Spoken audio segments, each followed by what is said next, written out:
Hey guys, this is Sage Valentine and welcome to my channel of the same name. Right now I'm going to review AMC's Mad Men Season 7, Episode 8, entitled Severance.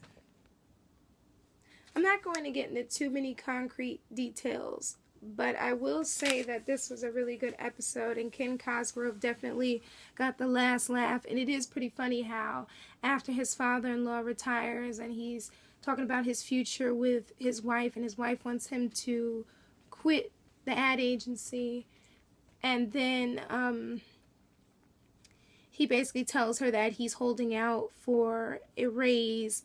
That very next day he gets fired, but the joke is on the agency because then Ken gets offered a really big salary, and I believe that he replaces his father-in-law in his position and basically becomes a client of Roger and Don and Joan's agency. And he basically tells them, like, listen, I'm pretty hard to please, so you're going to have to deal with me. Peggy was something else this episode. Like, it seemed like she and Joan were finally on common ground after everything that happened with Topaz being difficult, because they don't want to listen to suggestions as to how this company can gain more sales, because Legs just introduced this egg thing with the pantyhose in it, and it basically is going to kick Topaz's behind in the sales, because now they're going to offer this in supermarkets and drugstores and everywhere else. So Peggy and Joan come up with this idea to convince Macy's to put their name on top of this brand, and then it would boost sales. But the Topaz people aren't listening. They're more concerned with Ken Cosgrove taking them to lunch, as you see when he comes in and he's talking to them. So Peggy and Joan go off to Macy's basically to appeal to them and tell them, like, explain the situation and tell them what's going on with Topaz. And they're more concerned with Joan's red hair, and they're basically calling her like a bombshell and basically kind of treating her like she's slutty. Now, Joan is of many things. She's done quite a few things, but I wouldn't call her a slut. That's kind of harsh. And then when they get on the elevator and they're leaving, Joan and Peggy, even though they got what they wanted, they both seem upset. Well, they seem upset until Peggy makes this comment about how, oh, Joan, you were kind of asking for it. And I'm like, hold up, Peggy, like, what? Like, come on. And then Joan is just like, well, are you jealous because you don't look like me and you don't dress like me? She got you there, Peggy. But Peggy's like, well, you're filthy rich, so you don't need to, do this. You could go on and do something else. I'm like, Peggy, you are so jealous. Like, your jealousy is showing. I can see the green in your eyes. And then later, this guy from Macy's calls for Joan. I guess he wants to date her, and Joan's just like, I don't have time for him. So she goes off and she's shopping. And the funny thing about her shopping, like, I was completely envious of all those boxes and stuff, because she's at some high-end department store, probably Bloomingdale's or something.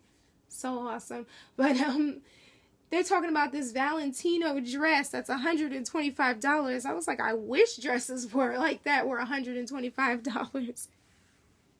They are $1,000 and something to $2,000 and something now, but I did a little research, i.e. asked my mom, and apparently those dresses were $125, and that was a lot during the 70s.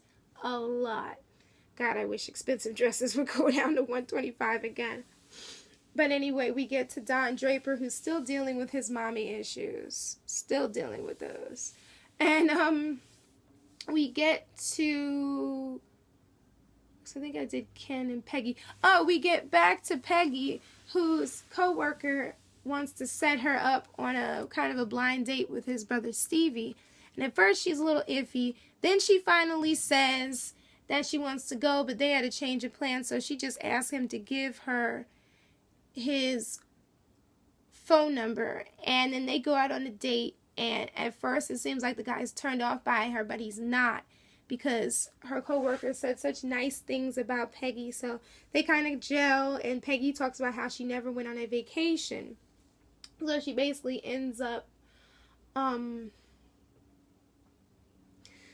saying that maybe she and this guy could go to Paris, and the guy's just like, no, and she's like, yeah, let me just find my passport. And then they're at the apartment, and Peggy's looking for her passport. She can't find it, and the guy's kissing on her. It's becoming romantic, and Peggy kind of puts the brakes on it, like, listen, this seems like it's going to be something like long-term or something real, so let me not do this. And the guy's kind of surprised, but then he talks about how, because he's unemployed, that he has a couple of interviews coming up, and he's gonna, you know, go for these interviews. And she said, well, call me later. And then she wakes up the next day and finds her passport in her office, and her coworker brings her some Alka-Seltzer and some water. Like, that dude is just awesome. The fact that he can deal with Peggy and just be there for Peggy, even though Peggy is like so difficult to be around because she's literally a female Don Draper, but still, like, I really like this character. I think he's pretty cool. And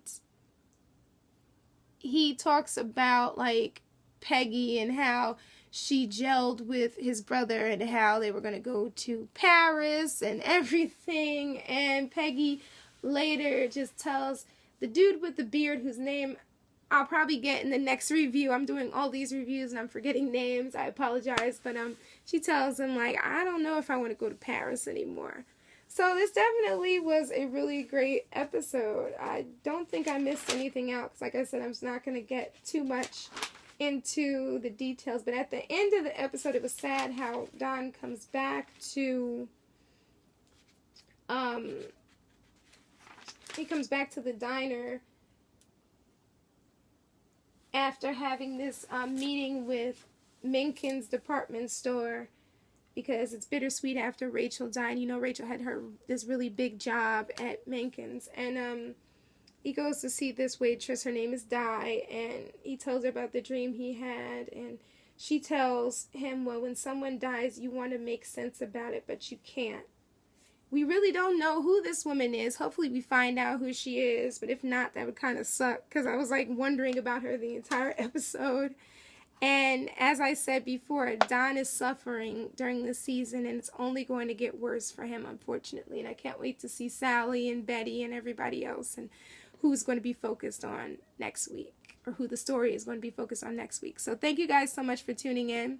I'm Sage Valentine signing off. Don't forget to rate this video. Hit that subscribe button below and leave your comments and let me know what you thought about this season so far, because I'm really feeling it. And if you haven't already binge watched and you're just watching season 7, it's time to get on your binge watch, because a lot of stuff is going to pop up and you're going to be like, what? Huh? But I thought it was funny that during this episode, Legs was mentioned with their egg, Bird's Eye was mentioned, Pop-Tarts were mentioned, and Nixon was talking about taking people out of Vietnam. So I'm wondering, was this like 1977, 78? Like, where are they on the spectrum? If you guys know exactly what part of the decade they're on at this point, let me know. But until next time, check me out on Twitter, Sage Valentine, and Google+. I love you guys. Thank you so much for tuning in, and I have a Survivor review tonight. And I'm super duper excited because I now have HBO Now, and I'm freaking out over that one because I've been watching True Detective. I'll tell you guys all about that later. I have to binge watch Halt and Catch Fire again so that I will keep my mind off of Daredevil that starts on Friday. So you guys take care. I love you guys. Bye, guys. Bye.